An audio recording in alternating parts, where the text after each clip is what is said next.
যদি দেয় যে আর নিজের ঠেয়াতে পারতেছে না, কিছু কয়াই লাগবে, তখন টুপি খুলে এবার গালাগালি শুরু হয়।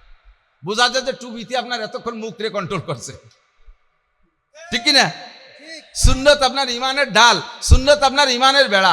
এর সাথে যদি বড় একটা যুব্ব পারেন, আপনারা আরো কন্ট্রোল করে ফেলবে। এর সাথে যদি একটা পাগড়ি পারেন, আপনি আরো ভালো হতে বাধ্য হয়ে যাবেন, ঠিক কিনা?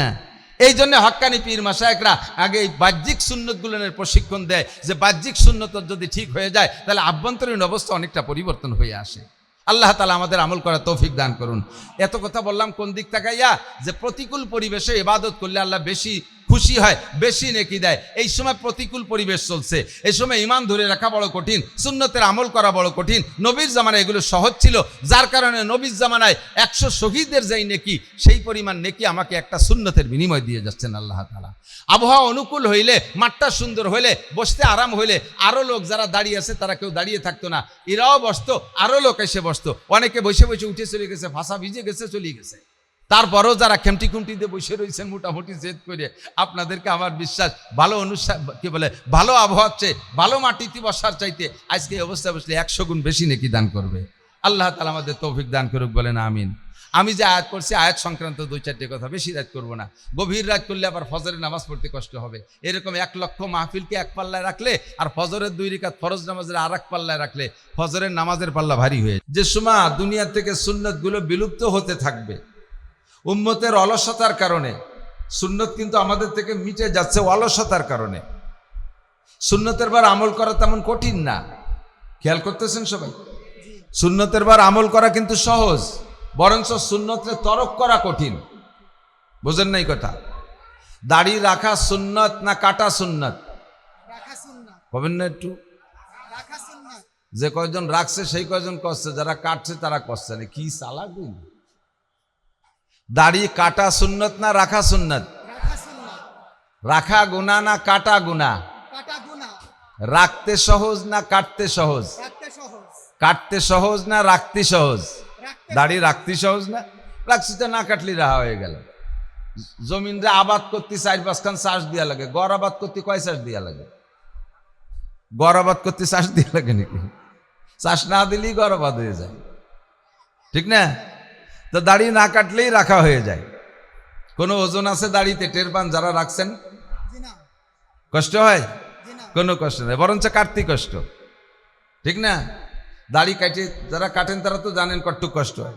নিজে যদি ভালো অস্ত্র দিয়ে কাটেন তো ভালোই, যদি সেলুনি যাইয়ে কাটান, আর আপনি যদি শেষরা পাল্টি হন, সেলুনালারে ভালো পয়সা করি দেন না, একবারও আপনার নতুন ব্লেড দিয়ে চাষবে না। যে ব্লেড দিয়ে চাষতেছে, খরাত খরাত খরাত খরাত শব্দ আসছে, আর চামড়া সুলার মতো ব্যথা করতেছে। কি এরিস এখন ভালো ব্লেড দরকার, টাকা দেবানে 5টা আবার ভালো ব্লেড। এরে যে ব্লেড দিয়ে দাড়ি চাষতেছে, 3 জনের দাড়ি চাষছে, 2 জনের কানের গাড়ি কাটছে, 5-6 জনের বগল চাইছে, বেলেটে আল কাটা হয়ে গেছে, তাই দিয়ে ওরে ধরছে, মুখখান লাল হয়ে গেছে চাষতি চাষতি। আর এই যে দাড়ি রেখে দিছি, কোনো ব্যথাও নাই, কষ্টও নাই, কি আরাম, ঠিক না? আরো আরো অনেক দিক দিয়ে বলতে গেলে অনেক বলা লাগে। আমাদের যাদের দাড়ি আছে, নিজের একটা হাত দিয়ে দেখেন তো, পাশের কেউ তার দাড়িতে এরকম একটা হাত দিয়ে দেখেন তো, ফোম স্পঞ্জ করে, কি মজা, ঠিক না? আর এই ফোম যদি কের কোনো জায়গা ছোঁয়া দেন, সেও খুশি হবে। কোয়ানে ছোঁয়া দেবেন তা করছি না, এই দাড়ি যে জায়গায় স্পর্শ করবেন সেও খুশি হবে, ব্যথা পাবে না, ফোম স্পঞ্জ করে, ঠিক না? আর দাড়ি কাটার পরে একদিন পরে একটু একটু আল আল আগা বেরোয়, ওই মুখ দিয়ে যদি কেউ ডলা ঘষা দেয়, তার ছাল চামড়া উঠে যাবে না? তাহলে সুন্নত সুন্নত পালনের ভিতরে শান্তি, সুন্নত কি বলা হয়, সুন্নতের ভিতরে কষ্ট নাই, সুন্নত আমলের মধ্যে কষ্ট নেই, বরঞ্চ সুন্নতকে তরক করার মধ্যে কষ্ট, ঠিকই না? তো আমাদের থেকে সুন্নতগুলো বিলুপ্ত হয়ে যাচ্ছে নিজেদের অলসতার কারণে। দস্তারখান বিছাই খানা খাই না, মেশক দিয়ে দাঁত মাজি না, ঢিলা কুলুক ব্যবহার করি না, টুপিটা মাথায় পরি না, এগুলো সব অলসতা। তো হুজুর বলেন, উম্মতের অলসতার কারণে ধীরে ধীরে সুন্নতগুলো বিলুপ্ত হতে থাকবে। এক, সুন্নত বিলুপ্ত হওয়ার পথ এক হলো উম্মতের অলসতা। কথা বলেন ঠিক কি ঠিক না? বাকি সুন্নতের বার আমল করা সহজ এবং মজা লাগে এবং তৃপ্তি লাগে। আর 2 নম্বর কারণ হলো সুন্নত বিলুপ্ত হওয়ার 2 নম্বর কারণ হলো অমুসলমানদের অপসরজ। কথা কয় কারা? এই পোলাপান কথা কইছেন। 2 নম্বর সুন্নত বিলুপ্ত হওয়ার কারণ হলো অমুসলমানদের অপষড়যন্ত্র। তারা সুকৌশল করে ষড়যন্ত্র করে আমাদের থেকে সুন্নতগুলো তাড়াই দিচ্ছে। আমরা টুপি পরি, সুন্নত না নফল? টুপি সুন্নাত, বলেন টুপি নবীর সুন্নাত। অনেকে নামাজ পড়তেছে নামাজে টুপি ছাড়া। ভাই টুপি পড়লে কি হয়? টুপি ছাড়া নামাজ হয় না, ফতোয়া দিয়ে দিছে। আবার কথা বলে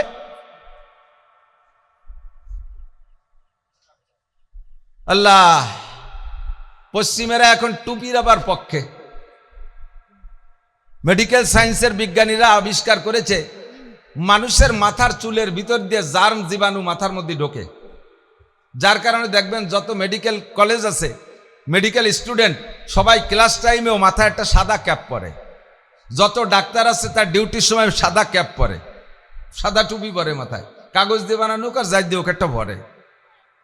তোরা এই টুপির প্রয়োজন মনে করে টুপিটা পরে, আর এই মর্মে সুন্নতের একটু প্রশংসা করে, আমার নবীরও প্রশংসা করে। মোহাম্মদ বড় বিজ্ঞানী, মুসলমানদের মোহাম্মদ নবী বড় বিজ্ঞানী, সে বহুত বড় জ্ঞান রাখে। মাথায় দিয়ে জার্ম জীবাণু ঢুকার ভয়তে সে টুপিকে সুন্নত করে দিয়েছে উম্মতের জন্য। এ ব্যাপারে একটু প্রশংসা করে এবার আমাদের সুন্নতি টুপিকে মাথাতে সরাইয়া বেসুন্নতি টুপি ঢুকানোর জন্য সাথে সাথে অল্প একটু ষড়যন্ত্র করে দিয়েছে। ষড়যন্ত্র কি?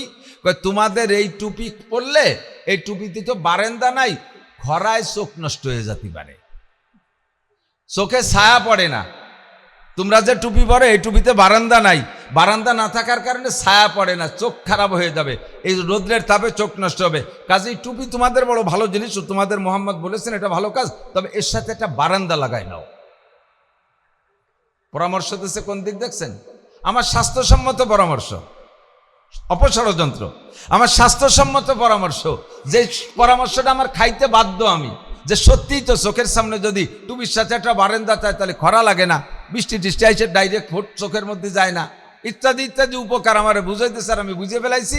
আমার টুপির সামনে একটা বারান্দা লাগাই নিছি, কিন্তু আন্ডারগ্রাউন্ডে তাদের ষড়যন্ত্র রয়েছে।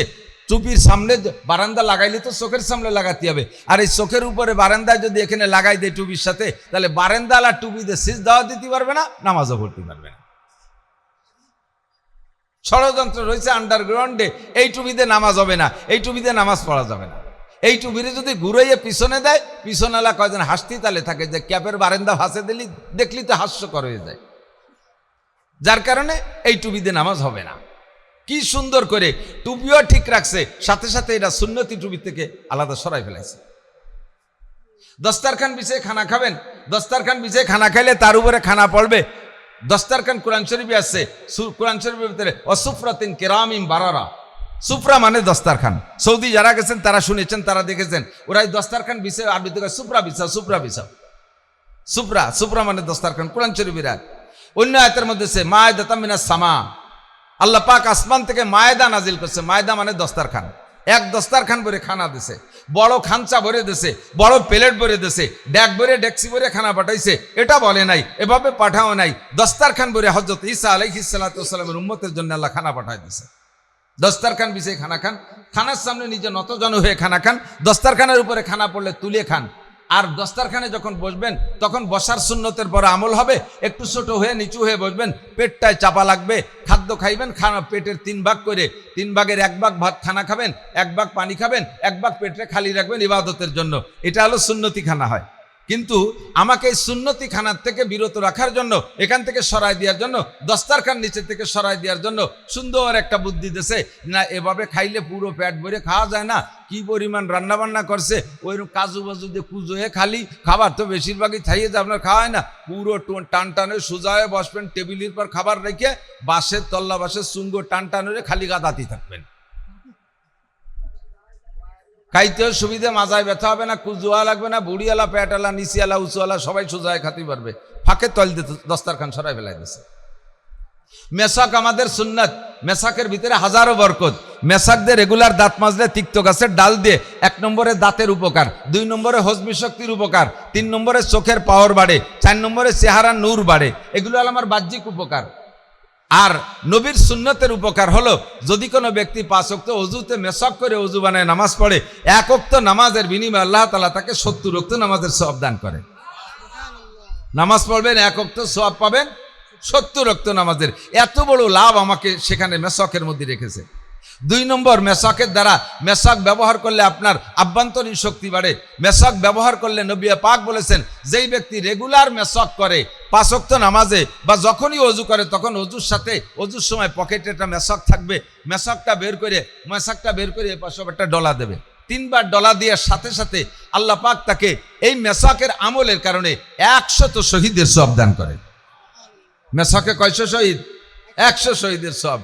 3 নম্বর উপকার মেসাকের, সেটা হলো হুজুর বলেন, যে লোকটা রেগুলার মেসাক করে ওই লোকটার মরণের সময় কলেমা নসিব হবেই হবে। এই বাড়িতে সুবহানাল্লাহ কোন নাই? মরার সময় কলেমা দরকার আছে না নাই? নাকি নৌকো কতি কতি মল্লি পরা জান্নাত, দানের শেষ কইতে কইতে মরলে জান্নাত?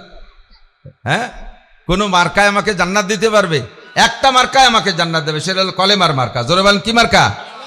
মরার সময় হুজুর বলেন, মান কানা আখিরু কালামিহি লা ইলাহা ইল্লাল্লাহ ফাদাখালাল জান্নাহ। যে লোকটার মরণের সময় জবানে কলেমা লা ইলাহা ইল্লাল্লাহ এসে গেল, ওই লোকটা বিনা হিসাবে জান্নাতি। ফাদাখালাল জান্নাহ, সেজন্য জান্নাতে চলিয়েই গেল। আসলে হওয়া দরকার ফায়াদখুলুল জান্নাহ, সে বেহেশতে যাবে। আল্লাহ তা না বলে, নবী তা না বলে বলেন ফাদাখালাল জান্নাহ, যে মরার সময় কলেমা পড়ে মরলো সেজন্য বেহেশতে চলিয়েই গেল, তার আর কোনো বাধা নাই। তাহলে এই মরণের সময় কলেমা পাইতে গেলে কি লাগবে? কইতে কইতে ভুলে গেছে, কি লাগবে? একটুখান কি লাগবে? তো মেসাক আপনার বাড়ি রয়েছে আর আপনি এই মসজিদে এসে অজু বানাইছেন, আপনার কি মেসাক করা সম্ভব হলো? তাহলে মেসাকটা রাখতে হবে কোথায়? পকেটে রাখতে। অত বড় একখান মেসাক পকেটে খুশি রাখে কেন? এত বড় একখান মেসাক যদি পকেটে না ধরে, এরকম টেলিভিশনের ক্ষেত্রে একটা মোবাইল পকেটে ধরে কেন? এত বড় একটা মোবাইল তোমার পকেটে জায়গা পায়, এরকম ব্যানসন সিগারেটের একটা প্যাকেট, সাথে আবার গ্যাস লাইটও, এত কিছু তোমার পকেটে জায়গা পায়। এইরকম মোটা একটা মানি ব্যাগ জায়গা পায়, একটু টিস্যু আর একটা মেসাক জায়গা পায় না? সারা জীবন ভরে ব্যানসন সিগারেট পকেটে করে ঘুরলে মরার সময় কলেমা নসিব হবে? মোবাইল রাখলে হবে? কি রাখলে হবে? মেসাক রাখলে হবে। আর মরার সময় কলেমা যদি পড়া যায় ভাই, আল্লাহ পাক রব্বুল আলামিন বিগত জীবনের সব কলেমা তয়বা হলো মা কানা ইয়াহদিমু মা কানা ক্বাবলাহু। কলেমায়ে তয়বা পড়ার আগে যত গুনাহ আর যত শিরিক কুফর করেছে, কলেমায়ে তয়বা ইসলামের কারণে আল্লাহ তাআলা তার বিগত জীবনের সব গুনাহ মাফ করে দেয়। আর এইটা যদি মরণের সময়, নবী পাক নিজেই দোয়া করেছেন, আল্লাহ আমার যেন মরার সময় কলেমা নসিব হয়। আল্লাহু আকবার। তো নবী পাক যদি কলেমা নসিবের দোয়া করে থাকেন, আমার দরকার আছে না নাই? এইটা পাইতে হলে আপনাকে মেসাক করা লাগবে। উম্মতকে মেসাক থেকে বিরত রেখে আর এই কলেমার ফজিলত থেকে বঞ্চিত রাখার জন্য, নামাজের মর্যাদা 70 গুণ থেকে মাহরুম করার জন্য, আর 100 শহীদের সওয়াব থেকে বঞ্চিত করার জন্য সুন্দর করে তারা আবিষ্কার করেছে ব্রাশ, সাথে ক্লোজআপ, পেপসোডেন্ট, তার কিছু ফাজাইলও বয়ান করে। ফাজাইলে তাবলীগ শুনছেন না? টেলিভিশনে ফাজাইল বয়ান করে কাগজে, এক জাক ডানা কাটা পরি। অর্ধ উলাঙ্গিনী মহিলাদের ক্লোজআপে দাঁত বিকসে যে বিস্কি মেরে পড়ে আর বিরাজ দেখা যায়, তাতে যুবক যুবতী বুড়ো বুড়ো সব স্টক করার কায়দা, ওকে চেহারা দেখা।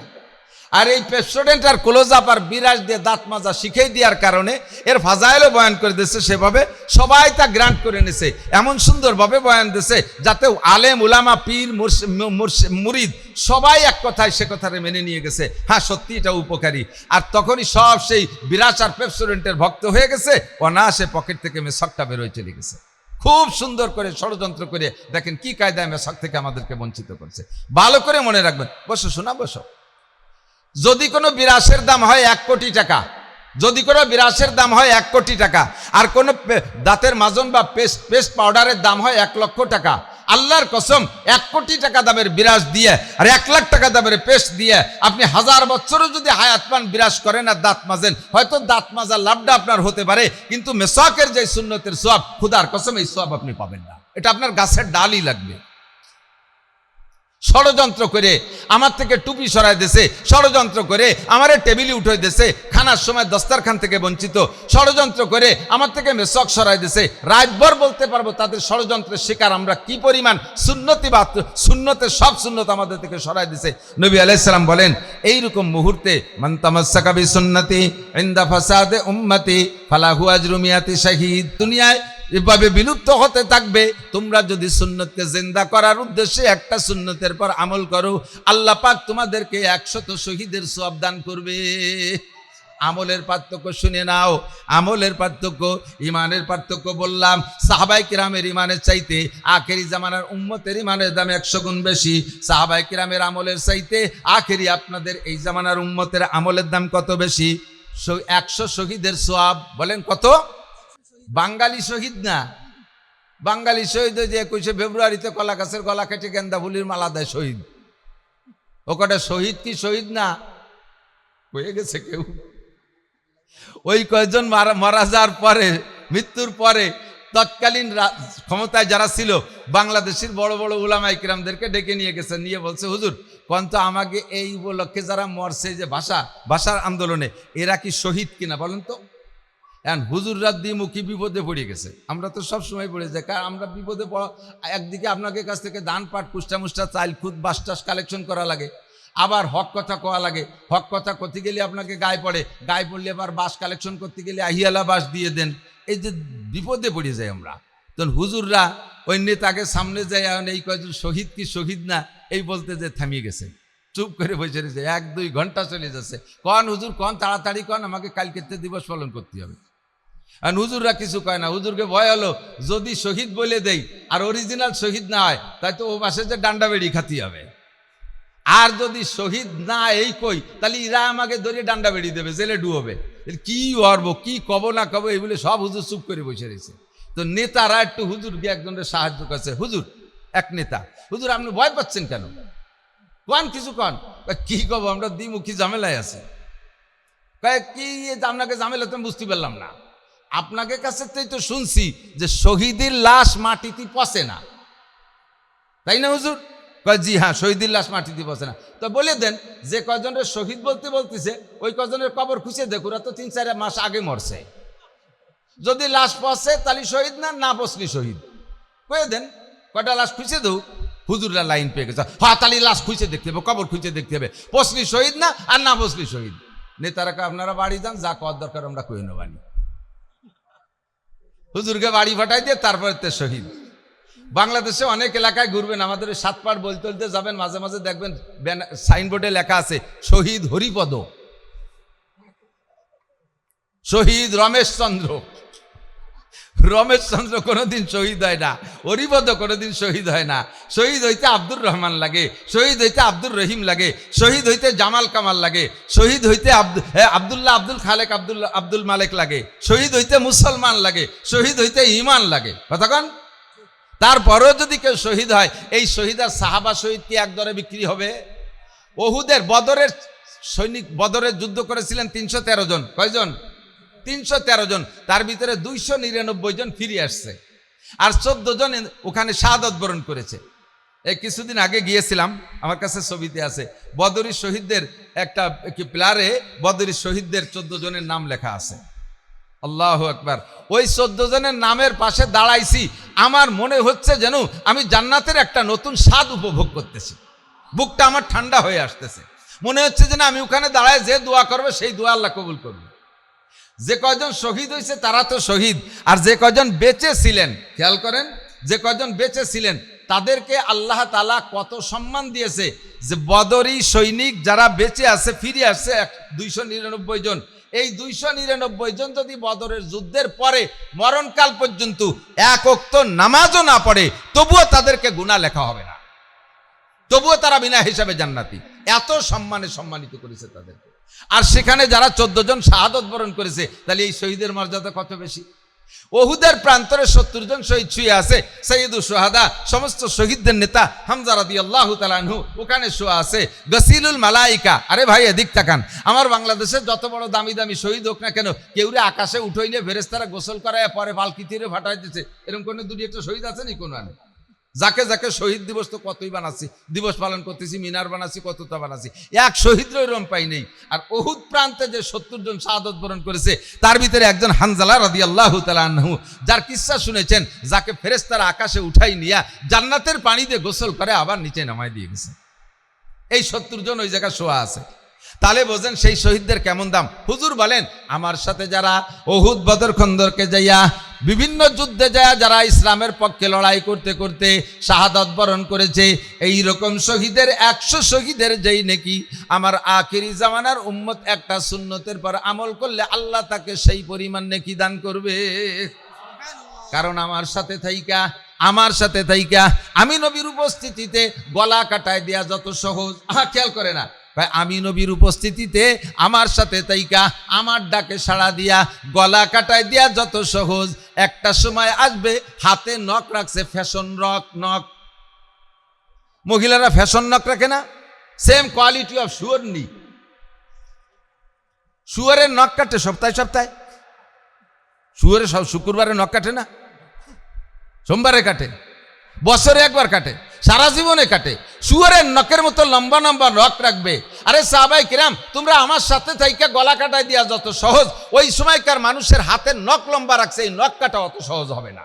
ওরা নখ কাটতে কইলে দরকারে আত্মহত্যা করবে, তবু নখ কাটবে না। লেখাপড়া বাদ দিয়ে ছেলে মেয়েরা মোবাইল নিয়ে বসে থাকবে, মোবাইলের থেকে ফিরানোর জন্য আব্বা মামা উস্তাদরা যদি প্রেসার দেয় তাহলে সে আত্মহত্যা করবে, তবু মোবাইল ছাড়তে রাজি না। আরো ওসিয়াত করে যায়, দোস্ত আমি মরার সময় মোবাইলটা কয়বারে দিয়ে দিস, অনেক দিন থাকবানি বসে বসে একা একা কি এরবানি, মাঝে মাঝে তুই নেট ডুয়ে দিস। গোষ্ঠী শুদ্ধ সামলা চুলি বেলাতে ভাষার বাড়ো ইয়ে ফেরেস, তারা নেট দিয়ে দেবে জানতে যায়, বাংলা ক্ষতি পারলাম না ভালো নি, আস্তাগফিরুল্লাহ।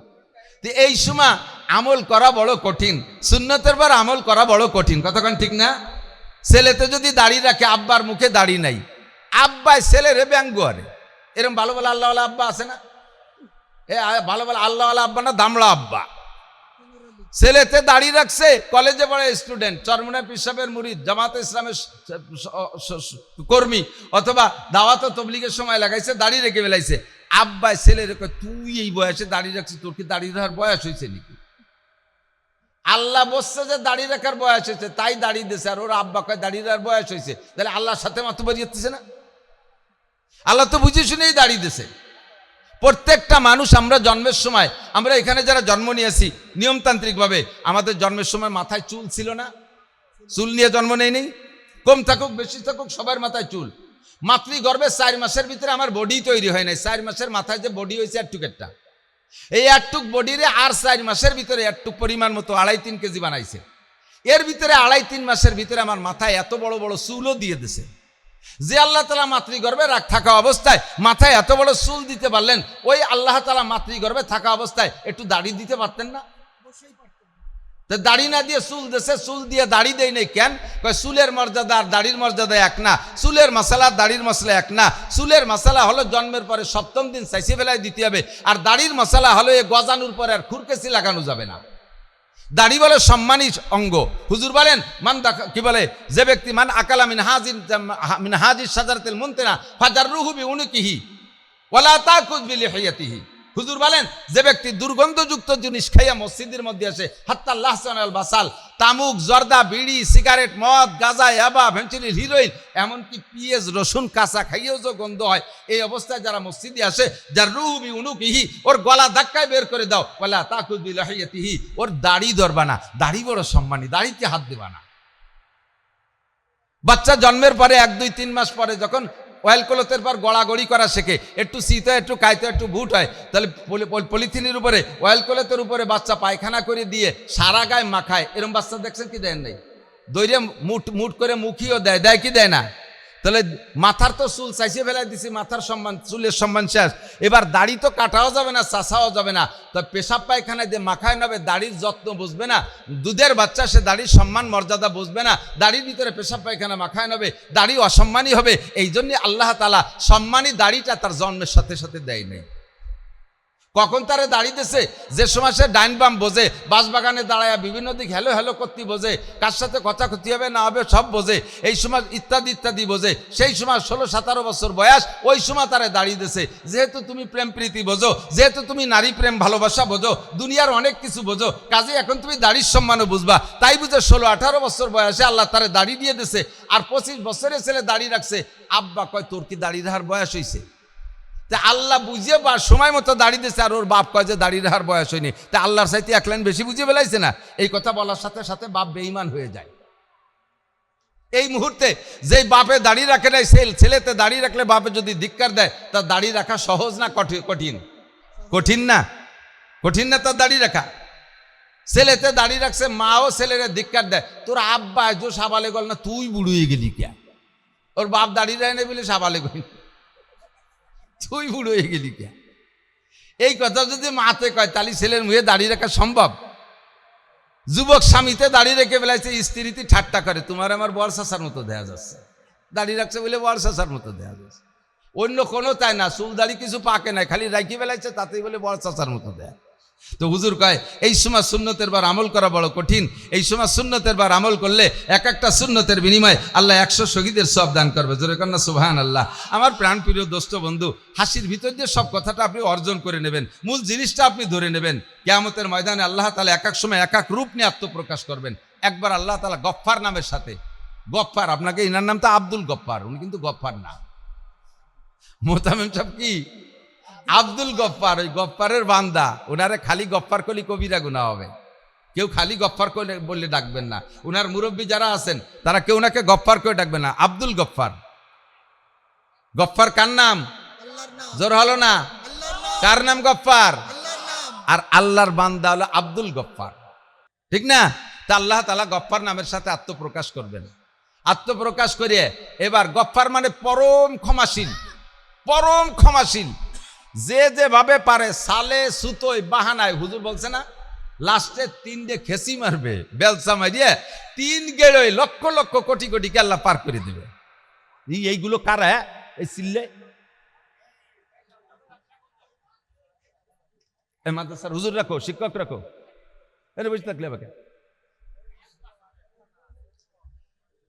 এদিক এদিক। কি বলছি? গফফার নামের সাথে আত্মপ্রকাশ করবেন, বিভিন্ন বাহানায় মাফ করে দেবেন। কন্যা সুবহানাল্লাহ। দুইজন রে এরকম দুইজন রে ডেকে নিছে, এই এদিকে আইনি কয় তোকে আমল নামা দে। হ্যাঁ আমল নামা বের কর, ইকরা কিতাবাকা, আমল নামা খোল। কয় যে আল্লাহ খুলে লাভ নাই, ওর মধ্যে কিচ্ছু নাই। নামাজ নাই, রোজা নাই, হজ নাই, জাকাত নাই, টুপি নাই, দাড়ি নাই, পাগড়ি নাই, ফরজ নাই, ওয়াজিব নাই, সুন্নত নাই, মুস্তাহাব নাই, তাহাজ্জুদ নাই, ইশরাক নাই, আওয়াবিন নাই, চাষ নাই, একবারে ডিলা নাই, কুলুক নাই, দস্তারখান নাই, মেসাক নাই, কুনুতে নাই, টুপি নাই, পাগড়ি নাই, তবলিগ নাই, চরমুনাই নাই, মসজিদ নাই, মাদ্রাসা নাই, তিলাওয়াত নাই, জিকির নাই, ফিকির নাই, কিচ্ছু নাই। সুদ আছে, ঘুষ আছে, চুরি আছে, ডাকাতি আছে, নুচ্ছমি আছে, জারি আছে, যাত্রা, করসা, গাজির গান, কোনো যাত্রা, আরো যা যা সব আছে। দেহে লাভ নাই, তুমি যেভাবে মাফ করতেছো ওইভাবে যদি মাফ করো তাহলে করো। ইয়ার আল্লাহদের কড়ি সামনে এসে গড়ই পড়ছে। বুখারী শরীফের হাদিসের তরজমা বলছে। এই দুইজনের ডাইকে বলবে অত আল্লাহতে মাফ করি না, আমল নামা দেখাও। কয় যে বললাম তো আল্লাহ কিছু নাই। যখন দেখছে যে সত্যি আমল নামায় কিছু নাই, হ্যাঁ ফেরেশতারা ধর, ধমক দিছে। এবার ওই দুইজনকে কয় ধরো, জাহান্নামে যা, সব সামনে তো জাহান্নামে যা। বলার সাথে সাথে একজন দৌড় মারছে জাহান্নামে যাওয়ার জন্য, আর আরেকজন দাঁড়ায় রয়েছে, বেহা হইয়া দাঁড়ায় রয়েছে, ও যায় না। আল্লাহ যাইতে কয় তাও যায় না।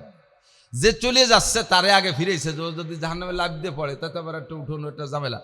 তো কয় এই ওরে আগে ঠেয়া, ওরে ঠেয়াই আইনি। কয় যে জাহান্নাম কি শ্বশুর বাড়ি? কয় সাথে সাথে দৌড় দিচ্ছ, ওখানে কি আছে জানো? কয় জাল্লা আগে জানতাম না, এখন তো সবই জানি। রব্বানা আবসারনা ওয়া সামিনা, চোখে দেখতেছি, কানেও শুনতেছি, সব সত্যি, একটু মিথ্যে না। তাই দৌড় দিলি কে জাহান্নামের দিক বলার সাথে সাথে? কয় আল্লাহ মনে বড় আশা নিয়ে দৌড় দিছি, দুনিয়ায় তোমার একটা হুকুমও পালন করি নেই, দেখি এই হাসরের মাঠে একটা হুকুম পালন করে দেখি তোমার দয়া হয় নাকি, মায়া হয় নাকি। তোমার এই মায়ার মোহাব্বতের দয়া, তোমার রহমতের ভালো আশায় আমি তোমার হুকুমটা পালন করার জন্য দৌড় মারছি। আল্লাহ বলবেন এ ফেরেশতারা, আমার বান্দাই অবরবেলা শেষ বেলা আমার রহমতের আশা করছে, বাদ্দিল সাইয়াতি হাসানাত, ঠিক আছে ওর জীবনের সমস্ত গুনাহকে নেকি দ্বারা পাল্টায় দাও। ওয়াদকিলহুল জান্নাত, তার বেহেশতে দিয়ে দাও। রহমতে হক বাহানা মিজুয়াদ, বাহানো মিজুয়াদ, রহমতে হক বাহানা মিজুয়াদ, বাহানো মিজুয়াদ। আল্লাহর রহমতে একটু বাহানা খোঁজে, মোটা কিছু খোঁজে না, একটুক বাহানায় আল্লাহ তারা মাফ করে দিছে। এ তো আল্লাহর হুকুম পালন করে পার হয়ে গেল। যেটারে যাইতে কইছে আবার যাই নেই, দাঁড়ায় রয়েছে বেকা হয়ে, ও কি কবে? ওরে কা এই আনাড়ি, দুনিয়ায় থাকতে কত হুকুম করছি, একটাও মানিস নেই, আর এই জায়গায় দাঁড়ায় একটা হুকুম করলাম তাও মারলি নে, বেহা হয়ে দাঁড়ায় রয়েছিস। তুই দাঁড়ায় রয়েছিস কে? আল্লাহ আমি তোমার রহমতের আশায় দাঁড়ায় রয়েছি, দেখি তুমি আর একবার কও নাকি যে যা লাগবে না। তুমি তো একবার কই বেলাইছো যা, পীরে তুমি কও নাকি যে যা লাগবে না, সেই আশায় দাঁড়াই রয়েছে। আল্লাহ কায় ফেরেশতারা ও আমার রহমতের আশা করছে, বাদদিল সাইয়াতি হাসানাত, ওরও জীবনের সব গুনাহ নেকি দ্বারা পাল্টাইয়া দাও। ভেস্তে যাইতে নেকি লাগবে, ওর তো সব গুনাহ, ওর গুনাহগুলো নেকি বানাই দিয়ে তারপরে ভেস্তে দিয়ে দাও। এরকম বিভিন্ন বাহানা। হয়তো আপনি মনে মনে ভাবতেছেন তাহলে আমি সেই দুইজনের একজন হব। সে দুইজন তো মোটে দুইজন, সে দুইজন তো সব কয়জন না। সে দুইজন যে কোন দুইজন তাকে আপনি জানেন নাকি? তো এক একজনের এক এক বাহানায় আল্লাহ মাফ করবেন।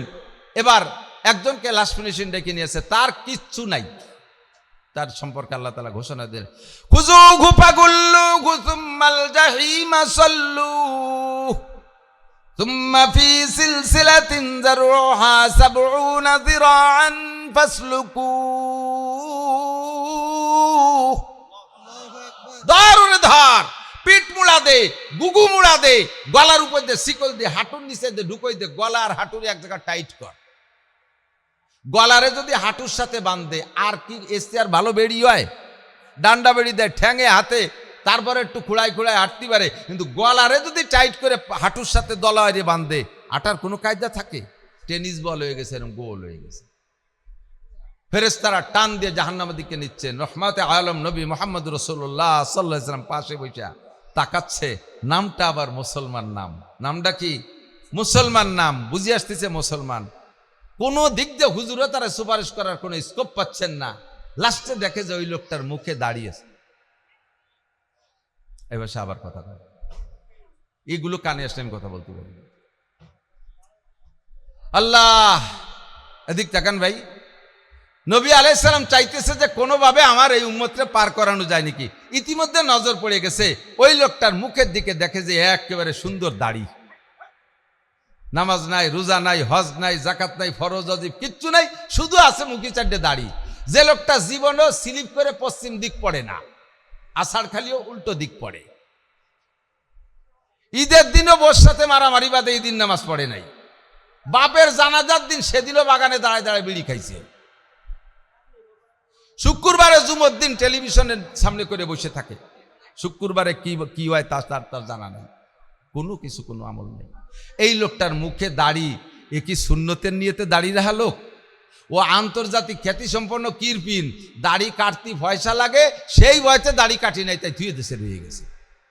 এ দাড়িও তার সময় মতো কাজে লেগে গেছে। এবার মুখে দাড়ি দেখে হুজুরটা রব্বি আল্লাহ আল্লাহ কয়েকটা ডাক দিছে।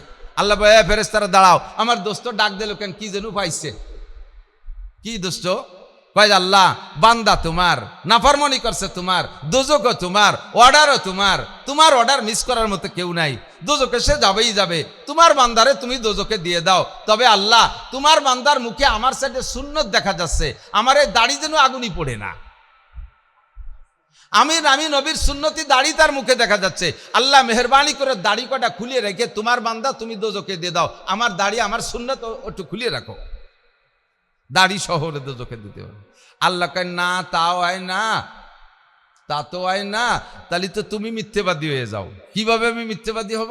কেন তুমি হাদিস কইছো না উম্মতরে তামুতুনা কামা তাহয়াউন ওয়া তুহশারুনা কামা তামুতুন, তামুতুনা কামা তাহয়াউন ওয়া তুহশারুনা কামা তামুতুন। জীবন যাপন তোমার যেমন হবে, মরণ তোমার তেমন হবে। মরণ হবে যেই চেহারায়, হাসর হবে সেই চেহারায়। মরণ হবে যেই ফিগারে, হাসর হবে সেই ফিগারে। ও তো জীবন যাপন করছে দাড়ি নিয়ে তার মরণ হইছে। হাসরে যদি তার দাড়ি আর তার বডি আলাদা করে ফেলাই, তুমি রাসূল মিথ্যাবাদী হয়ে যাও। কাজেই মুখ থেকে দাড়ি সরানো যাবে না। নবী পাক সুযোগ পাইয়া আরো টাইট করে দাঁড়াইলেন, আল্লাহ কোনো মতে আমার সুন্নতি দাড়ি যেন জাহান্নামের মধ্যে না দেখি, তোমার বান্দারে পোড়াই বা জ্বালাইবা, আমারও জায়গা কোনো অভিযোগ নাই, আমার দাড়ি যেন সুন্নতি দাড়ি যেন আগুনে না যায়। এবার আল্লাহ পাক রব্বুল আলামিন বলবেন, হে ফেরেশতারা, দাড়ি যেখানে দাড়িওয়ালাও সেখানে, দাড়ি যেহেতু জাহান্নামে যাবে না, দাড়ি যেহেতু আগুনে পড়বে না, দাড়ি দিয়ে জান্নাতে দিতে হবে। কাজেই দাড়ি যে জায়গা দাড়িওয়ালাও সেই জায়গা, দাড়ি রসিলে আমার বান্দার সব গুনাহ মাফ করে জান্নাতে দিয়ে দাও। দোস্ত কাজে লাগবে একদিন, এই শিখে উড়োই দিও না। দাস্তা বাকার দরচে বাসা সারে মার রেখে দাও, কাজে লাগবে যদিও সাপের মাথা। দাড়ি কটা রেখে দাও, বয়সী দেখায়, বয়সী এখন দেখাইতে পারে, তবে এই বয়সটা অনেক দিন টেকসই হবে। দাড়ি রাখলে দাড়ি যত কাটবেন তত পাকবে তাড়াতাড়ি। দাড়ি কাটলে দাড়ির উপরে যে প্রেসার পড়ে এতে দাড়ি পাকে তাড়াতাড়ি। আজকে একটু আগা বেরোনোর সাথে সাথে সাদা সাদা ভাব হয়ে যাচ্ছে, পাকতেছে তো দমাদম করে, চাইছিয়ে ফেলতেছেন, দেখতে দিচ্ছেন না। হঠাৎ করে একদিন ভাইজান আব্দুল কাইম সাহেবের কাছে ধরা পড়ে গেছেন, উনার কথায় দাড়ির জন্য দাড়ি রাখার সিদ্ধান্ত নিয়ে ফেলাইছেন। চরমুনার হুজুরের কাছে বায়াত হয়ে গেছেন, দাড়ি রাখার সিদ্ধান্ত নিয়ে ফেলাইছেন। এতদিন দাড়ি কাটে কেটে খোকা ছিলেন, চাচা হওয়ার বয়তে দাড়ি রাখেন নাই। দাড়ি রাখলে চাচা কয়, বৌতিও চাচা কয়, যেই বয়তে চাচা হওয়ার বয়তে দাড়ি রাখেন নাই, আজকে হঠাৎ করে দাড়ি রাখিয়ে ফেলাইছেন, আর চাচা হওয়ার সুযোগ পাবেন না, 100টে দাদা হয়ে যাবেন, ফকাফক সাদা দাড়ি, সাদা দাড়ি মুখিতে বেরোয় পড়ছে, আর চাচা ক্লাসটা আপনি পার করতে ওই 100টে পার হয়ে গেছে, চলে গেছেন, 100টে দাদা হয়ে চলে যাবেন। এখন এই দাড়ি রেখে দেন, পাকবে দেরিতে, অনেকদিন পর্যন্ত চাচা হয়ে থাকতে পারবেন, খুকার থেকে একটানে চলে যাবেন। বাকি দাড়ি রাখার ভিতরে সম্মানও পাওয়া যায়, দাড়ি কাটার ভিতরে অসম্মানী। কথা বলেন, একবার বয়স 50, এ ভাই দাড়ি রাখে না, প্যান্ট শার্ট টাইকট পরে একেবারে ইয়াং সাজিয়েছে, আর একবার বয়স 25, আপন দুই ভাইয়ের মধ্যে এরকম বয়সের পার্থক্য হয় না। বড় ভাইয়ের বয়স 50, ছোট ভাইয়ের বয়স 25। ছোট ভাই মৌলানা এত বড় দাড়ি রাখছে, দুই ভাই একসাথে কাশিয়ানির বাজারে যে দেখেন কাপড়ের দোকানে, খুব ভিড় দোকানের ভিতরে, দুই ভাইয়ের সাথে দোকানদার কি আচরণ করবে? বড়জন রে তো যুবক দেখা যাচ্ছে, অল্প বয়সী মনে হচ্ছে, দোকানদার বড়জন রে কয়, ছেলে পেলে সরিয়ে দাঁড়াও। আর ছোট ভাইয়ের কয়, কাকা আপনি চেয়ারে বসেন। বড় ভাইয়ের বয়স 50, তারে ধাক্কায় কয়, এই ছেলেরা নিচেই দাঁড়া। আর ছোট ভাইয়ের বয়স 25, তারে দাড়ির ওসিলায় সম্মান দিয়ে চেয়ারে বসায় দেয়। দুনিয়াও যেমন আখেরাতে এরকমই হবে ইনশাআল্লাহ। চারটে দাড়ি রাখা যাবে না? দাড়ি ইমানের ডাল, এসে গেছে একটু কয়ে যায়, তারপরে ওয়াজের দিকে যাবে, এখনো যাইনি ওয়াজের দিক। খেয়াল করেন, দাড়ি হলো ইমানের ডাল, প্রত্যেকটা সুন্নত ইমানের ডাল। ইমানের ডাল বোঝেন না? ইমানকে পাহারা দেওয়ার জন্য যে বেড়া বা ঢাল, এইটা হলো দাড়ি, 1 নম্বরে দাড়ি। আপনার দাড়ি কাটা অবস্থায় মুখ দিয়ে যে কথা বলতে পারবেন, আমার বিশ্বাস দাড়ি রাখার পরে সেই সব কথা মুখ দিয়ে বলা যায় না। দাড়ি কাটা অবস্থায় যে গুনাহ করতে পারেন, দাড়ি রাখার পরে সেই গুনাহ আপনি করতে পারবেন না, বিবেকে বাধা দেবে, দাড়িতে আপনারে ঠেকাবে। দাড়ি কাটা অবস্থায় যে সমস্ত জায়গা তাকাইতে পারতেন, যে সকল মেয়েদের সাথে কথা বলতে পারতেন, যে মেয়েদেরকে দেখা তাকাইতে পারতেন, দাড়ি রাখার পরে আর পারবেন না। দাড়ির সাথে যদি একটা টুপিও মাথায় ওঠে, আরও আপনারা হেফাজত করে ফেলবে। না রে, আজে বাজে কাজ করা যায় না। কোনো যদি বেশি শক্ত কথা বলাও লাগে, মাথায় টুপি থাকলেই খালি খিচিমিচি করে, টুপি রয়েছে মাথায় কথি পারতেছি না, টুপি রয়েছে মাথায় কথি পারতেছি না। যদি দেয় যে আর নিজের ঠেয়াতে পারতেছে না, কিছু কয়াই লাগবে, তখন টুপি খুলে এবার গালাগালি শুরু হয়। বোঝা যায় যে টুপিতে আপনার এতক্ষণ মুখরে কন্ট্রোল করছে, ঠিক কিনা? সুন্নত আপনার ইমানের ডাল, সুন্নত আপনার ইমানের বেড়া। এর সাথে যদি বড় একটা যুব্ব পারেন, আপনারা আরো কন্ট্রোল করে ফেলবে। এর সাথে যদি একটা পাগড়ি পারেন, আপনি আরো ভালো হতে বাধ্য হয়ে যাবেন, ঠিক কিনা? এই জন্য হক্কানি পীর মাশায়েখরা আগে এই বাহ্যিক সুন্নতগুলোর প্রশিক্ষণ দেয়, যে বাহ্যিক সুন্নত যদি ঠিক হয়ে যায়, তাহলে আভ্যন্তরীণ অবস্থা অনেকটা পরিবর্তন হয়ে আসে। আল্লাহ তাআলা আমাদের আমল করার তৌফিক দান করুন। এত কথা বললাম কোন দিক তাকাইয়া?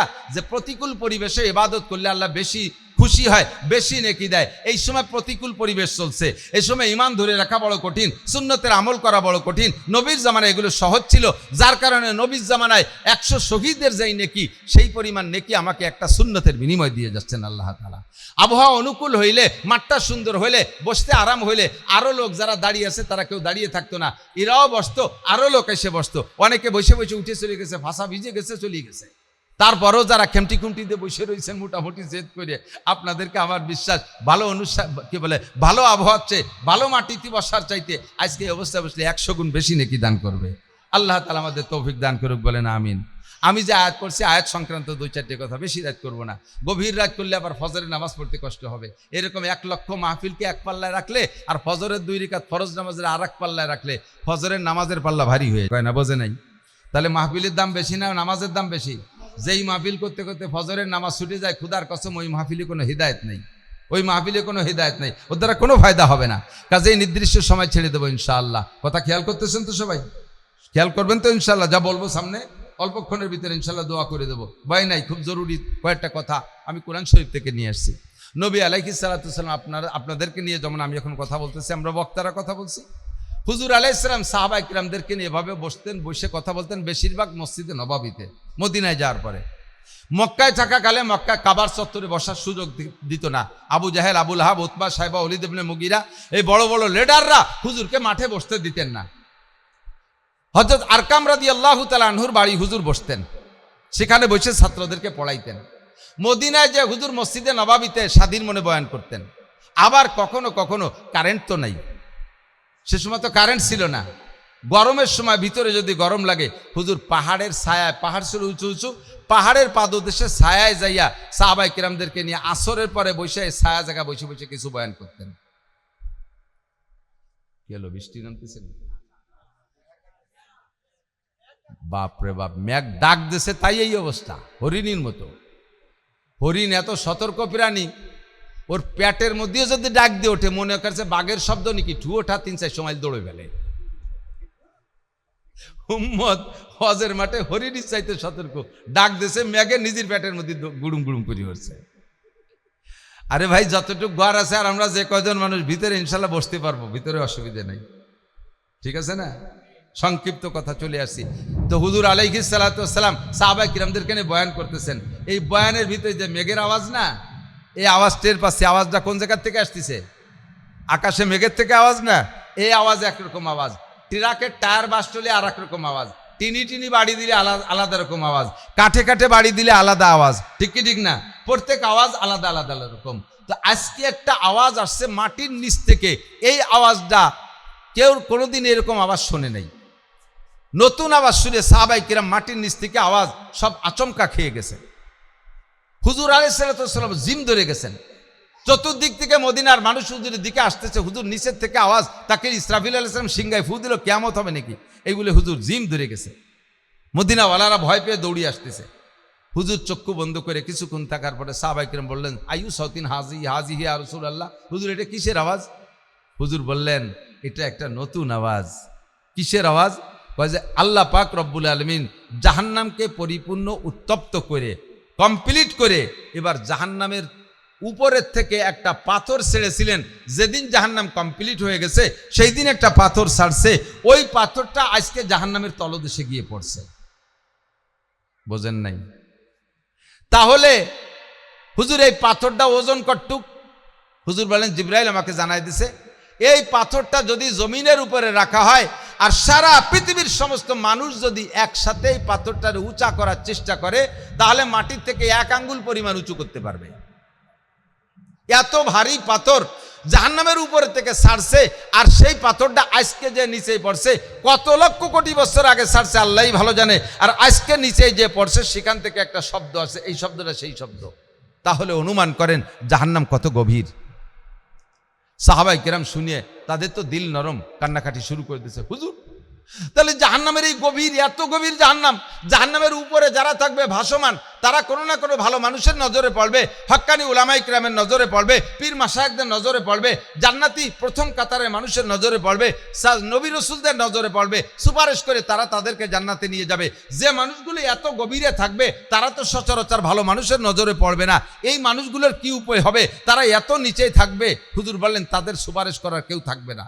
সাহাবায়ে কিরাম পাগল হয়ে গেছে, হুজুর তাহলে এত গভীরে কারা থাকবে? হুজুর একটু কন, আমরা কি অত নিচেই থাকবো নাকি? হুজুর বলেন, লা তাহজানু ওয়ালা তাখাফু, তোমরা টেনশন করো না, তোমরা ভয় পেও না, ওই জায়গা থাকার মানুষ আছে আলাদা। কয় তারা কারা? হুজুর বললেন, কোরআন শরীফের আয়াত পড়ে শুনে দিলেন, ইন্নাল মুনাফিকিনা ফিদ দারকিল আসফালি মিনান নার। কাফেররাও অত তলে থাকবে না, কাফেররাও তো নিচেই থাকবে না, কাফেররাও মাঝখানে থাকবে, কাফেররা অন্য জাহান্নামে থাকবে, আর মোমেন যারা জাহান্নামে যাবে তারা ভাসমান উপরে উপরে থাকবে। হক্কানি পীর মাশায়েখ শহীদরা উলামায়ে কিরামরা সুপারিশ করে হাজার হাজার মানুষকে জান্নাতে নিয়ে যাবে, কিন্তু জাহান্নামের এই গভীর তলদেশে থাকবে যারা, তারা হলো আমার উম্মতের মধ্যে যারা মুনাফিক। সাহাবায়ে কিরাম এবার পাগল হয়ে গেছে, হুজুর তাড়াতাড়ি বলেন মুনাফিক কারা? আনাহনু মুনাফিকিন, আমরা কি মুনাফিকদের দলভুক্ত নাকি একটু বলেন। হুজুর মুনাফিকের আলামত কি, মুনাফিক চিনার উপায় কি? হুজুর বলেন, আয়াতুল মুনাফিকে সালাসা, এই কথাটাই সকলের স্মরণীয়, একটু নড়বেন না। হুজুর বলেন মুনাফিকের আলামত 3টা, এই হাদিসের মধ্যে বলেন মুনাফিকের আলামত 3টা। বলেন তো মুনাফিক থাকবে কোন জায়গায়? জাহান্নামের সবচাইতে তলদেশে। জাহান্নামের তলদেশ কত গভীরে একটু আন্দাজ করছেন? ওই পাথরটা যে আজকে মাত্র পড়লো, সেখানে লক্ষ লক্ষ কোটি কোটি বছর পরে এত ভারী পাথর যেই জায়গা গেছে, সেই জায়গাটা জাহান্নামের কত তলদেশ। ওই জায়গায় পড়ে থাকবে মুনাফিকরা। হুজুর বলেন মুনাফিকের আলামত তিনটা। এক নম্বরে ইজা হাদ্দাসা কাযাবা, মুনাফিক কথায় কথায় মিথ্যা কথা বলে। মুনাফিক চিনার এক নম্বর আলামত, মুনাফিক মিথ্যা কথা বলে। আকাশে মেঘ ডাকতেছে, যে কোনো সময় নেমে পড়তে পারে, বিদায় ভালো করে চাবাতি পারতেছি না, দমাদম গিলে সারতেছি। একটু খেয়াল করেন। এক নম্বরে মিথ্যাবাদী মুনাফিক, এক নম্বরে মিথ্যাবাদী। সাবধান থাকবেন কে কোন জায়গা মিথ্যা কথা বলেন, যার যারটা তার জানা আছে। এক নম্বরে মিথ্যাবাদী মুনাফিকের আলামত। দুই, ইজা হাদ্দাসা কাযাবা। দুই নম্বরে ওয়াইদা ওয়াদা আখলাফা, যখন ওয়াদা করে তা খিলাফ করে, ওয়াদা করে খিলাফ করে। দোকানের থেকে কেনাকাটা করে, দোকানের থেকে বাকি কেনে, ডেট দেয় শুক্রবারে এসে দেব, বছরের মধ্যে আর শুক্রবার হয় না, ওই দিন আর পরিশোধ হয় না।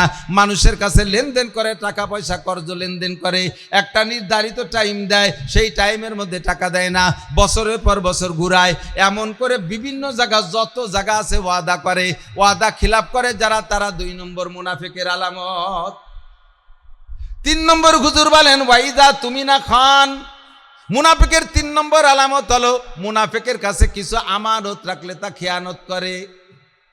মেম্বার ওয়ার্ডের আমানত খেয়ানত করে, জনগণের টোন মারে, মন মারে, ভিজিএফ কার্ড মারে, তাদের বিভিন্ন সুযোগ সুবিধা মাইরা দেয়, আমানতের খেয়ানত করে। মেম্বার সাহেব ইউনিয়নের আমানতের ইউনিয়নের খেয়ানত করে চেয়ারম্যান সাহেব, সিটের আমানতের খেয়ানত করে এমপি সাহেব, মন্ত্রণালয়ের আমানতের খেয়ানত করে মন্ত্রী মহোদয়, প্রাইম মিনিস্টার দেশের আমানতের খেয়ানত করে, প্রেসিডেন্ট দেশের আমানতের খেয়ানত করে। আরে যারা যে জায়গা আছে, স্কুলের প্রধান শিক্ষক স্কুলের আমানতের খেয়ানত করে, কলেজের প্রধান শিক্ষক ক্যাশিয়ার যে কলেজের আমানতের খেয়ানত করে। যারাই আমানতের খেয়ানত করে তারাই মুনাফিক। মসজিদের ক্যাশিয়ার মসজিদের ক্যাশ মারিয়ে দেয়, যে টাকা উম্মতে জানে না ওনার কাছে কালেকশনে আসে, মানুষে না জানলে সেইটা তিনার হইয়া যায়। মাদ্রাসার বড় হুজুর, মাদ্রাসার মুহতামিম মাদ্রাসার টাকা মাইরে দেয়, কোন জায়গা থেকে কিভাবে তার কাছে আসে জনগণ জানে না। দেনেওয়ালা আর আল্লাহ আর কালেক্টর দুইজনে জানে। ভালো করে মনে রাখবেন, আমানতের টাকা মারিয়ে খাওয়া, আমানতের খেয়ানত করা হারাম। হারাম হারাম হারাম, আল্লাহু আকবার। চুরি করা যেমন হারাম, ডাকাতি করা যেমন হারাম, রাস্তায় পাওয়া জিনিস যেমন পরের জিনিস ব্যবহার করা হারাম, আমানতের খেয়ানত করা তার চাইতে জঘন্য হারাম। আর হারামে কোনোদিন আরাম নাই। হারাম হলো রাইফেলের গুলির মতো। রাইফেলের গুলি খা রুগী দেখছেন কেন জানি না। বাংলাদেশ স্বাধীনতা যুদ্ধে সবচাইতে বাংলাদেশে শেষে স্বাধীন হয়েছে বাইঠে বেড়া না। তা আপনারা তো সে সময় দেখছেন না, স্বাধীনতা যুদ্ধের সময় গুলি খা রুগী, পরে না দেখলে ওই সময় গুলি যতটুক ঢোকে ততটুক, পিছনে কি ওয়াটটুক বেরোয় না বেশ খানিক বেশি নিয়ে, বুগলা নিয়ে বেরোয় যায় না এত খানিক নিয়ে। এ হলো হারামের স্বভাব। মাঝে মাঝে কই আকাশে মেঘ ডাকতেছে, সবার মন রয়েছে অন্য দিকটা কি কব অচমা। তারপরে না করবেন, এই বিশ্বরোড যখন প্রথম হয়, দূরের থেকে তাকাইলে মনে হতো যেন পানি ডালা, ঠিক না? রোদ্রের সময় দিনের বেলা এত সমতার এত সুন্দর সমান ছিল, দূরে থেকে পানি ডালার মতো মনে হয়। আর এই রাস্তা বানাইতে 4-5 বছর লাগছে না। আমি ওই সেই সময় মালা মাদ্রাসা একদিন মাহফিলে আসবো, তার রাস্তায় গাড়ি ঘোড়া কিছু নেই, মাহফিল হবে কি হবে না, এই সন্দেহ রয়েছে। সন্ধ্যার সময় কয় জি হুজুর মাহফিল হবে, এনে আসবো কিছু বলি, রাস্তা তৈরি করে খুঁচা। তারপরে বাড়িতে ব্যানারটা নিয়ে রওনা দিছি, আমাকে বিজয় ভাষা পর্যন্ত আইসি কোনো মতে। বিশ্ব রোডে ওঠার পরে আর ব্যান চালানো গেল না, ব্যান আলাও ব্যান ঠেলে, আমিও ঠেলি, দুইজনে ঠেলিয়ে নিয়ে আইসি এই জায়গা। আসার পরে আমার সারা গা লাল হয়ে গেছে রাস্তার কুয়ার দুলোতে। ওরা কয় যদি কিসে আছে, আমাকে ব্যানে আইসি, এই অবস্থা। বলি তো ব্যানে আইসি বলে তো এই অবস্থা। ব্যান আলাও ঠেলছে, আমিও ঠেলছি। 5 বছর ব্যান আলারা এরকম চালায়, শান্তি পাইনি। যখন রাস্তা ছাড়িয়ে দিয়েছে, তেল হয়ে গেছে, তখন প্রথম কি চালাতো মনে আছে? আমি ফুকরতে বাড়ি যাব, উঠছি এক ভ্যানে, গোবিনাথপুর ওই ফাঁকায় গেলে আমি কই তুই যেভাবে চালাচ্ছিস, হঠাৎ ব্রেক করা লাগলে কিন্তু সর্বনাশ, তাহলে কিন্তু তোরে যে ব্রেক ঠেয়াতে পারবে না, অ্যাক্সিডেন্ট করবানি। ও কয় যে হুজুর দেখেন আর হাসপাতাল পর্যন্ত ফাঁকা দেওয়া যাচ্ছে, নদী ব্রেক করবো কে? আমি নিরিবিলি বসে থাকেন, 5 বছর চালাতে পারি না, কাজা কাপড় আদায় নিচ্ছি, একটু বরণ করে চালাতে। এই চালাতে দুম চাপে চালা, হঠাৎ করে ব্রেক করে ফেলাইছে, মানে আমি বলা শেষ করতে না করতে ব্রেক করা ছাড়া। এমন ভাবে ব্রেক করছে, আমি জোর করে দৌড়িয়ে থামায়, আমি মোটামুটি ঠেকে গেছি, পড়ি নাই। ও ব্রেক করে থুয়ে লাভ দিয়ে নামিয়ে পিছনের দিক দিয়ে রাস্তার পারে যেন সৌ মাইরে কি ধরলো, দৌড়ে পকেটের মধ্যে ডুয়ে যাই থুয়ে এবার ব্যান্ড ঠেলে, সে সাথে সরে চলে না। আমি কে চালা, কয় আরে হুজুর সর্বনাশ, আর মনে হবে না চালা। ও পিছনের দিক দিয়ে আর একটা ভ্যান পাই নাকি আমার উঠে দেবে, কয় চালা, কয় না হুজুর আর চালানো যাচ্ছে না। কি হয়েছে, কয় ব্রেক ভাঙ্গিয়ে চাকার মধ্যে ডুয়ে গেছে। তো তুই এই মরা ব্রেক কেন করলি, কি জন্য ব্রেক করলি, লাভ দিলি, দৌড় দিলি, পিছনে সৌ মারলি, কি ধরলি? কয় যে হুজুর দেই যে 10টা টাকা ফেলানু, চিন্তা করলাম যে কেউ না তো কেউ নেবে, তাই আমি তাই আনতি, যে কি যে সর্বনাশ হয়ে গেছে, এই যে এই ব্রেক লাগাতে 300 টাকা লাগবে হুজুর, আর এই বেলার কামাই তো সব শেষ। 10 টাকা ঢোকছে রাইফেলের গুলি, হারাম টাকা, পিছন দিয়ে 300 টাকা নিয়ে বেরোয় চলে গেছে। যত হারাম, মসজিদের হারাম খাবেন, সন্তান নষ্ট হবে, নিজের রোগে ব্যাধিতে পড়বেন, মাদ্রাসার হক মারিয়ে খাবেন। যে যেখানে আছেন না কেন, আমার পকেটে 5 টাকার নোট আছে, আমার মাদ্রাসার টাকা, এই যেমন মানি ব্যাগ। মানুষ আর ঠাট্টা রেখে, হুজুর এত টাকা মারেন, মানি ব্যাগ কিনতে পারেন না। আমি চেষ্টা দিতে যেবার আল্লাহ পয়সা করে দিলে একটা মানি ব্যাগ কিনবো ইনশাআল্লাহ। এই মানি ব্যাগের এক পাশে মাদ্রাসার টাকা থাকে, এক পাশে আমার টাকা থাকে। 5 টাকা যদি এর ভিতরে মাদ্রাসার আছে, আমার কাছে 5 টাকা বাংটা নাই, 500 টাকার নোট আছে।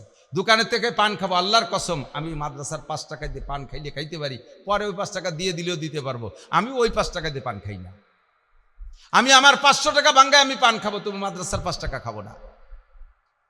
প্রতিষ্ঠানকে বড় করার জন্য শতভাগ আমানতদারি থাকতে হবে। এ দুনিয়ার মানুষকে, দুনিয়াকে আল্লাহ তাআলা চালায়, দুনিয়াকে আল্লাহ তাআলা চালায়। আল্লাহর যে গুণ আছে, প্রতিষ্ঠানের একজন মানুষের ভিতরে আল্লাহর একটা গুণ থাকতে হবে, তাহলে প্রতিষ্ঠান বড় হবে। আল্লাহ হাজার কোটি কোটি মানুষকে খাওয়ায়, কোটি কোটি প্রাণীরে খাওয়ায়, আল্লাহ কি খায়? কথা কয় না, আল্লাহ খায়? আল্লাহ খায়? আল্লাহ যদি খাইতো তাহলে আমাকে এত খাতি দিত না। আল্লাহ খাইয়ে যায় থাকলি চারটে খাতাম, নালি না খাতাম। প্রতিষ্ঠানকে বড় করতে হলে প্রতিষ্ঠানের একজন মানুষ বড় হতে হবে, যার ভিতরে আল্লাহর এই গুণটা থাকতে হবে। উস্তাদরা খাবে, ছাত্ররা খাবে, বাবরচিরা খাবে, স্টাফে খাবে, আমি খালি খাবো না। যদি প্রতিষ্ঠানের প্রতিষ্ঠাতা, যদি প্রতিষ্ঠানের পরিচালক খেয়ানত করনেওয়ালা হয়, তার হাতে প্রতিষ্ঠান জীবনে হবে না। স্কুল বলেন, কলেজ বলেন, ইউনিয়ন বলেন, ওয়ার্ড বলেন, দেশ বলেন, মাদ্রাসা বলেন, মসজিদ বলেন, যে কোনো প্রতিষ্ঠান বলেন, খেয়ানত করলে হবে না। এটা মুনাফিকের আলামত। ওয়াইজা তুমি না খান, আমানত রাখলে সে খেয়ানত করে বসে। 3 নম্বর, বসো শোনা, আকাশে মেঘে দেশে ভিসকি, তার বাঙ্গাবো কি আর বলের করতে পারলাম না, একটু গুড়া ধরাই দিলাম। 4 নম্বর আলামত হলো মুনাফিকের আলামত, ওয়াইজা তাকাল্লামা ফাজারা। এদিক খেয়াল করেন, মুনাফিকের আলামত তাকাল্লামা ফাজারা, যখন কথা কয় কথায় কথায় গালাগালি করে, কাজানি দেয়। এরকম কিছু আল্লাহওয়ালা লোক আছে না? মসজিদিতে নামাজ পড়ে বার হয়ে 7 দোকানে, তাও হাঁটার মতো কাজাতি কাজাতি যায়। কথার ফাঁকে ফাঁকে সালাতের মতো, দুটিয়ে কথায় একটা বকানি, দুটিয়ে কথায় একটা বকানি, এবং এমন লজ্জাজনক শব্দ উচ্চারণ করে, লজ্জাই লাগে। বাপে মেয়ের সামনে এমন লজ্জাজনক ভাষা দেয়, নারীদের শরমগাহ উচ্চারণ করে বাপে মেয়ের সামনে বকানি দেয়, ছেলেতে মার সামনে নারীদের শরমগাহ উচ্চারণ করে বকানি দেয়। হুজুর বলেন, আমি মেরাজের রাত্রে যে জাহান্নামের ভিতরে এক শ্রেণীর মানুষকে দেখি, তাদের মুখের আকৃতি নারীদের শরমগার মতো। জিজ্ঞেস করলাম, জিব্রাইল এরা কারা? জিব্রাইল বলে, হুজুর এ সবই আপনার উম্মতের পিকচার আপনাকে দেখানো হচ্ছে, এগুলো সব আপনার উম্মতের বাস্তবতা। আপনার উম্মতের মধ্যে যারা কথায় কথায় নারীদের শরমগাহ উচ্চারণ করে বকানি দেয়, তাদের শাস্তি লক্ষ লক্ষ কোটি কোটি বছর জাহান্নামের ভিতরে তাদের চেহারা নারীদের শরমগার মতো হয়ে থাকবে। যারা কথায় কথা পুরুষের শরমগাহ উচ্চারণ করে বকানি দেয়, তাদের 2টা চোখ থেকে 2টা পুরুষাঙ্গ বেরিয়ে আসবে। যতদিন পর্যন্ত ওই গুনাহ মোচন না হবে, অতদিন পর্যন্ত আপনি জান্নাতে যেতে পারবেন না। তাইতে আপনার আমলনামায় যত নেকি থাকুক না কেন, ওই গুনাহ মোচন করার জন্য জাহান্নামে আপনার পোড়া দেওয়া হবে। আর এই নারী পুরুষের শরমগাহ উচ্চারণ করে বকানি, এটা বাংলা ভাষায় বাঙালিরা বলে। প্রত্যেক জাতি যার যার ভাষায় এ কথাটা বলে থাকে। এ কথাটা সব জাতি, একেবারে আমেরিকা থেকে জাপান পর্যন্ত বিশ্বের যত জাতি আছে, প্রত্যেকে রাগ করলে নারী পুরুষের শরমগাহ উচ্চারণ করে বকানি দেয়। আস্তাগফিরুল্লাহ, আস্তাগফিরুল্লাহ, লজ্জার ব্যাপার। আপনি জবানকে কন্ট্রোল করেন। ওই যা তাকাল্লামা ফাজারা, কথায় কথা গালি দেয়। সবচাইতে বেশি বেকায়দা হলো মহিলাকে নিয়ে। মহিলারা, পুরুষরা অনেকক্ষণ পর্যন্ত, মানে পুরুষরা বেশিক্ষণ বকাবকি করে না, 2 সাইডে গালির পরে পুরুষরা হাতের আমল শুরু করে দেয়। কিলে কিলি ঘুষো ঘুষি বাড়ি বাড়ি একটা কিছু করে টরিয়ে অল্পের মধ্যে সেরি বাড়ি চলে যায়। আর মহিলারা এই পচা কথা 3-4 দিন পর্যন্ত এক ঝগড়া টাইনি নেয়। আজকে সকালেতে শুরু হচ্ছে, সন্ধ্যে পর্যন্ত ঝগড়া হয়ে মোটামুটি আজকে রাসর শেষ করে আবার সকালে উঠিয়ে আবার শুরু করে দেয় সেই জায়গাতে। এইভাবে যে ওয়াকত্ব ভাষায় গালাগালি কাজাকাজি করে, হুজুরকে এটাও মুনাফেকের আলামত। 5 নম্বর মুনাফেকের আলামত হলো মুনাফেক মসজিদে যায় সবার পিছে আর বেরোয় যায় সবার আগে। মুনাফেকের মসজিদের মধ্যে ভালো লাগে না, চার দোকানে ভালো লাগে, কোনো মতে সালাম ফিরেতে যে দেরি। আল্লাহু আকবার। যার যদি মসজিদে তবলিগি জামাত আসে এলান দেয়, ভাই একটা দিনই জামাত আসছে, নামাজের পরে সবাই বসবেন, সুন্নতের পরে এখানে কিছু ধর্মীয় আলোচনা হবে। এমনি দিন যদিও 2 মিনিট বসে, এলান দিনই বসে, সেদিন বসেই না, সব যায় চার দোকানে। আরে ভাই মসজিদের ভিতরে জায়গা ভালো না চার দোকানে ভালো? কথা কয় না। মসজিদের মধ্যে টাইলস আছে, চার দোকানে কয় দোকানে টাইলস আছে? মসজিদের ভিতরে বিড়ির গন্ধ নাই, চার দোকানে বিড়ির গন্ধ আছে না নাই? মসজিদের মধ্যে স্যাপ কাশ নাই, চার দোকানে স্যাপ কাশ, পাকা পাকা পান খাওয়া কাশ, অর্ধেক সাদা অর্ধেক লাল। এই যে আদা পা আদা কাঁচা কাশ সব চার দোকানে। আর বিড়ির ভাষা তো রয়েছেই পাইকারি দরে, তার মধ্যে কেশর মাটি, তার ভিতরে সাফাতি ফেলাইছে, সে যে কি বাথরুমের মধ্যে মতো দেখা যাচ্ছে। সেই জায়গা সকাল থেকে রাত 11টা পর্যন্ত বসে থাকতে ভালো লাগে, মসজিদ ভালো লাগে না। এটা মুনাফেকের আলামত। এটা কার আলামত? জুমার দিন মসজিদে সবার পিছিয়ে আসে মুনাফেক, আর সালাম ফিরানোর সাথে সাথে সুন্নত না পড়েও দৌড় মারে। এটা হলো আয়াতুল মুনাফেক। হুজুর বলে মুনাফেকের 5 নম্বর আলামত। আল্লাহ তাআলা জাহান্নামের ওই গভীর তলদেশে যেন আমাদেরকে জাগা না করে, আর সেই জায়গা যাইতে যে 5টা গুনাহ, এই 5টা গুনাহ থেকে আল্লাহ আমাদের বাঁচার তৌফিক দান করে, বলেন আমিন। আমরা নিয়মিত মসজিদে যাবো তো, নামাজ পড়বো তো ইনশাআল্লাহ, নামাজ পড়বো তো, আগে যাব পরে বের হব, আগে যাব, তাতে পরে বের হইতে মেলা ঘন্টা খানিক লাগে না, 2-3 মিনিট দেরি হলে সবার চেয়ে পিছিয়ে পড়া যায়, আর তাতে আপনি মোমেনের খাতায় নামটা লেখানো হয়ে যাচ্ছে। কথা বলুন ঠিক কিনা? আর জীবনে মিথ্যে কথা বলবো না, এ কথাটা কি প্রতিজ্ঞা করা যাবে? মিথ্যে কথা বলবো, মিথ্যে কথা বলবো না। আমি আগে একদিন বলছিলাম যেন কোন জায়গা, আমাকে নগরকান্দা ছিল আসালত কবিরাজ, সাপের কবিরাজ। আমি নিজে পরীক্ষা করেছি, মানে 100 রুগীর চিকিৎসা করাইছি আমি। এই আসালতরে ফোন করে দিলি, ফোনে ওই সাপে কাটা রুগীর চিকিৎসা করত। আমার নিজের আপন বোনকে, নোয়া বোনকে সাপে কামড়ায়, গুক্কু সাপে কামড়ায় এরকম ঝুলিয়ে রয়েছে, সবুজ হয়ে গেছে, নীলে হয়ে গেছে। আসালতরে ফোন দিলাম, কয় যে কানে ধরেন তো দেই। কানে ধরার সাথে সাথে কয় হুজুর বাইসি আছে। কিভাবে বসছে আল্লাহ ভালো জানে। এই কানে মোবাইল লাউড দিয়ে ধরে 3-4 বার দুরুদে ইব্রাহিমী পড়ার পরে ও পড়তো, মোবাইলে শোনা যেত, কয় ফিটি একটা থাপ্পড় দেন। ফিটি একটা থাবা দিছি, উঠে বসে পড়ছে, সুস্থ। আমি 100 রুগী কমপক্ষে চিকিৎসা করাইছি। নোয়াখালীর একটা রুগী 3 দিন পর্যন্ত ঢাকা মেডিকেলে, এর আগে তো বাড়ি রয়েছে 2 দিন, 3 দিন ঢাকা মেডিকেলে। ডাক্তার 22-23 জন ডাক্তার তাকে ডেড বলে ঘোষণা দিয়েছে। এরপরে কি দেখি রে, তারা খবর পাইছে যে এই কবিরাজের সন্ধান আমার আছে। আমি শেষে আসালতরে ফোন দিয়েছি, ভাই খবর এই ঘটনাই, লাগাই দেন ফোন। সেই হাসপাতালে তারা ডেড বলে নিয়ে যাবে রুগীরে, এর ভিতরে ওই জায়গা মোবাইল কানে ধরছে, আর ওই দুরূদ শরীফ পড়ে দেন পিঠে 2 থাবা, পিঠে 2 থাবা দিচ্ছে, একটু মুড়ায় উঠছে। কি খবর? হ্যাঁ একটু নড়িয়ে উঠছে। তাহলে আবার ধরেন, 3 বার 3 থাবা দিচ্ছে, রুগী সুস্থ উঠে বসে পড়ছে। ডাক্তাররা আশ্চর্য, ডাক্তাররা আশ্চর্য, এ কি কবিরাজি। তা আমি কইলাম যে আসালত ভাই, মরণ তো সবারই আছে, তুমি যতই সাপে কাটা রুগী ঠেয়াও, তুমি আজরাইলের কামড়েতে তো তুমি বাঁচতে পারবা না, তুমিও তো একদিন মরবা। তো এত বড় কিরামতিটা কেউ একটু শিয়েই থুয়ে যাও, এভাবে তদবির করলে তো উপকার হয়। তা আমি মনে মনে ভাবতেছি যে আমারে যাতে শিয়েই দেয়, আমি এই জন্যই মনে মনে লোভ করি আর কি কইছি। তা বলতেছে হুজুর আমিও খুঁজতেছি যে এটা কেউ শিখিয়ে দিয়ে যাব, তবে ওই লোকটার 1 নম্বর শর্ত হলো মুসলমান হতে হবে, মোমেন। 2 নম্বর শর্ত, আজকের আগেও কোনোদিন মিথ্যে কথা কই নেই, আর সামনেও কোনোদিন কবে না। এইরকম লোক থাকলে একটাই নিয়ে দেন। আমি কই যে সামনে কব না, এ স্বীকার অদা করতে পারি, আগে যে মিথ্যে কথা কইনি তা তো করতে পারতেছি না। কারণে অকারণে মিথ্যে কথা হয়েই গেছে। তো পিছনেরটা আমি ওয়াদা দিতে পারলাম না, পিছনেরটা শিওর দিতে পারলাম যে মিথ্যে কথা বলি নাই, কারণে অকারণে বলিও হয়ে ফেলতে পারি কোনো সময়, কিন্তু সামনে বলবো না এই প্রতিজ্ঞা করা আল্লাহ পাক আবার এইটা মেনে নেয়। তুমি পিছনে যা বলছো তওবা করো, এখন থেকে স্বীকার করো, ওয়াদা করো আর কোনোদিন মিথ্যে কথা বলবো, দেখবেন চেহারা নূর আসবে, দেখবেন আপনার ইমানই শক্তি বাড়বে, দেখবেন সালিশ বিচার করতে যে আপনি সে জায়গা খুব বুক ফুলে সালিশ করতে পারবেন। 2 নম্বর মিথ্যেবাদী মাতুব্বার জীবনেও কোনোদিন হক কথা মজলিসের মধ্যে কইতে পারে না। 3 নম্বরে ওয়াদা খেলাপ করব না, যা বলবো তাই, যা বলবো তাই। আমি এখন ওই যে মাহফিল আজকেও আসছে, একজন এসে আমার এমন অফার দিয়েছে, যদি এই তারিখটা আমার দেন 1 লক্ষ টাকা দেবো। যে মাহফিলটা আমি রাখছি হয়তো আমার গাড়ি ভাড়া টাড়া দিতে পারে বা সামান্য কিছু ডানিভাবে থাকতে পারে, সে আমার 1 লাখ টাকার অফার দিচ্ছে। আমি বলে তাহলে এদের দাওয়াত কত বলে দেন, ওদের বলে দিন যে আমি আসতে পারবো না। তাই তাহলে তোমারটাও লিখে আর একদিন যদি একজন কয় যে হুজুর আমরা 2 লাখ টাকা দেবো, সেদিন তোমারও বলে দেবো তোমারটা জাতি পারতেছি না, তুমি এইটা মানিয়ে নাও, তাহলে ওরটা ফেরত দেই। কয় না না হুজুর আমারটা নষ্ট হইলেন না, তোমারটার বেলা ভালো বোঝো। তুমি আমার এই মুনাফিকি শিখেছ। আমি মাহফিলে যেটা অ্যাটেন্ড করতে পারবো সেটা আমি দাওয়াত রাখি, যেটা পারবো না সেটা ওই মক্তব কাটিয়ে তুমি হাটাজারি মাদ্রাসায় দেই না। আমার একটা মাহফিলের ডেট রাখা রয়েছে, একটা ছোট মাদ্রাসা, আমি মনে করছি হবে কি হবে না সন্দেহ রয়েছে, এর মধ্যে আমি উমরার ভিসা করে ফেলেছি, টিকিটেরও ডেট হয়ে গেছে। এর ভিতরে তারা যোগাযোগ করছে, হুজুর আমাদের মাহফিল কিন্তু ঠিক আছে, আমি উমরা ক্যান্সেল করে দিই, উমরা আমার নফল, আমার মাহফিলে অ্যাটেন্ড করা এটা ওয়াজিব, আমি ওয়াদা করছি।